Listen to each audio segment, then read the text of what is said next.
In this talk, I'm going to walk through a model of change, um, four stages that most people go through when changing something, and then I'll talk about how we can use this and some variations on it.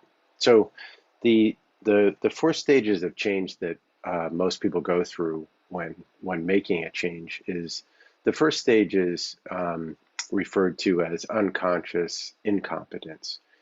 That's when you may not even be aware that you are not able to do something or able to achieve something. And then so you're sort of going through the world and you may not even realize that there's an opportunity uh, or a competency that you can't do yet. Then the next stage is conscious incompetence. That's when it first comes into your awareness that you don't know how to do this thing. So if you imagine you're growing up, you're speaking your native language, you may not be aware that there are other languages that you can't speak, and it's not an issue until a day when you meet somebody who's speaking another language, and then it comes into your awareness that you're not capable of doing that yet. So that's conscious incompetence.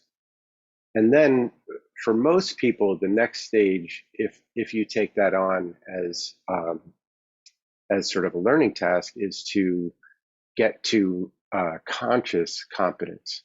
That's when you've practiced a pattern enough times that you can do it with some conscious awareness. Now, um, let's look at the example of riding a bike. So, at first, let's say you're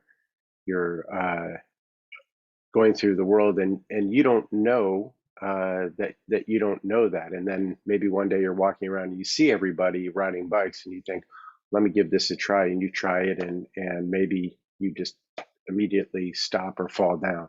That's when you become consciously incompetent. Then maybe you take a lesson or you practice it or you watch people or you get training wheels, and there's this stage of conscious competence. It's when you're giving your conscious awareness to the task. You're you're paying attention to your steering, you're coordinating the pedaling, and you get to the point where you can do it. So you're consciously competent. And then what happens is once you've really internalized the task, it drops back down into unconscious competence. So, and this is the experience where you can ride the bike or you can drive a car and you don't have to think about it. Somebody can be having a conversation with you and you're riding and you're not consciously working through the riding of that. So that's the typical learning arc is, really I would say it sort of starts in stage two where you realize that you're not competent at something.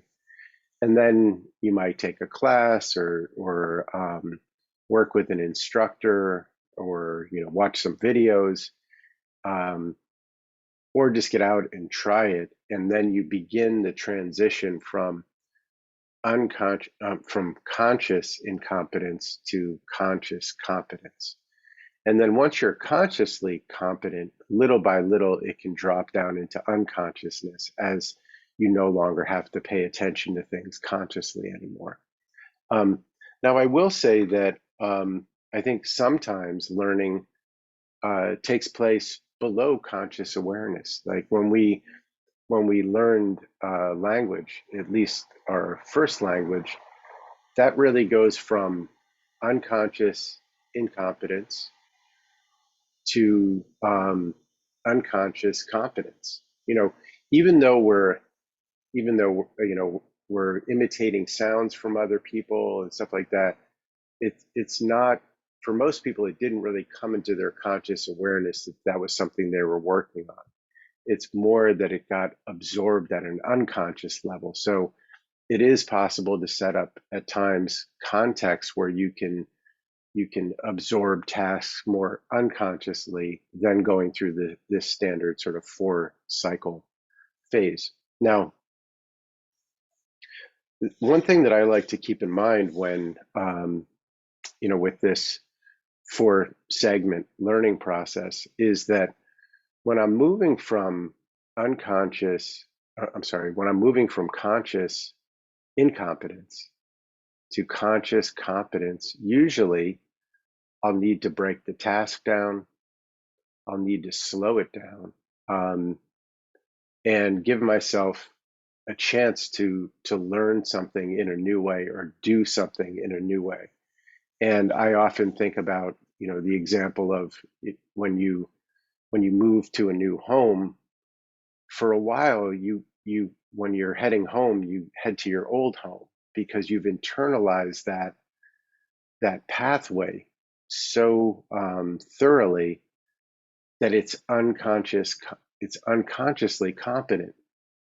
And the only problem is you're not going there anymore. So it's almost like you have to bring it into your conscious awareness again, slow down and sort out the directions to the new path, and do that enough times until that all of a sudden you can do it consciously, and eventually at a certain point it just drops away and you don't have to give it conscious attention anymore.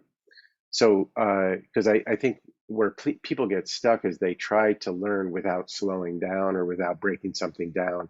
And what ends up happening is they just get stuck in conscious incompetence, and that can be a problem.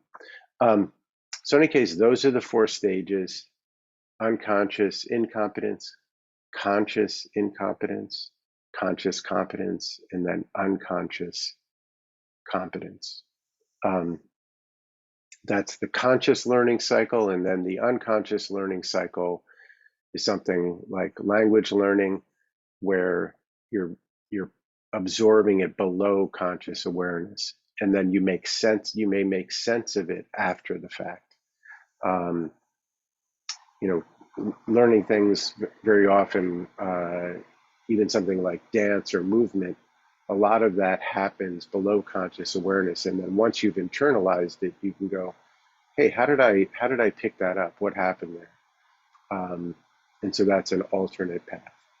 Okay, that's it on the 4 stages of learning, and see you next time.